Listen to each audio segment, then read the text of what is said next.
Hi, my name is Joe McNally. I'm a photographer for a long time. I've been doing this for over 30 years.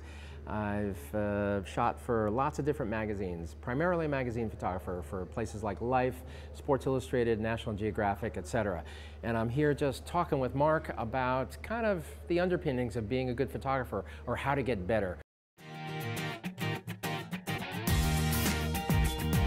You've been at this for a while. Mm-hmm. You got a lot of stuff in your toolkit. Yeah. Can you kind of give us an idea, what are the key elements, the key things that you use every time you pick up a camera or even before you pick one up? Well, there is a bit of a mental process. I think there's a mental rigor that comes along with having done this a long time, and that I urge young photographers to go through to imagine the job, to pre-visualize the job, think your way into it. Don't be afraid of your imagination. Wrap yourself around it. Also, it's important to not just do jobs that are money-driven. Also, make sure you find yourself an area of assigning or self-assigning that is propelled by the sheer love of the image that you think you're going to get. You know, that drive always has to be there. So all of that comes into play.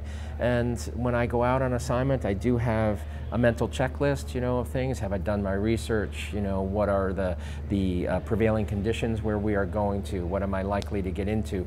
Backstop yourself with equipment and redundant equipment in case something goes wrong. All those sorts of safeguard actions that you take just instinctually, you know, after having, you know, experienced things that have gone really wrong, you know, over time.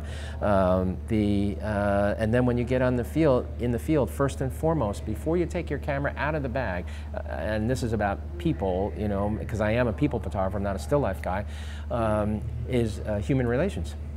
Make sure you walk in and you are a decent human being, that you are approachable, that you are honest with people, that you're direct, that you relate to them, and that you understand that the process of taking pictures of them could produce, you know, a certain vulnerability on their part, that it's kind of scary to get in front of someone's lens. It might be scary with the idea of being in a national magazine.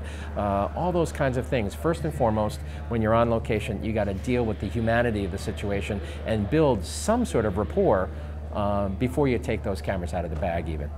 Gotcha. Be sure to subscribe now to stay updated on my show, and we'll give you tips and insight to keep advancing your photography.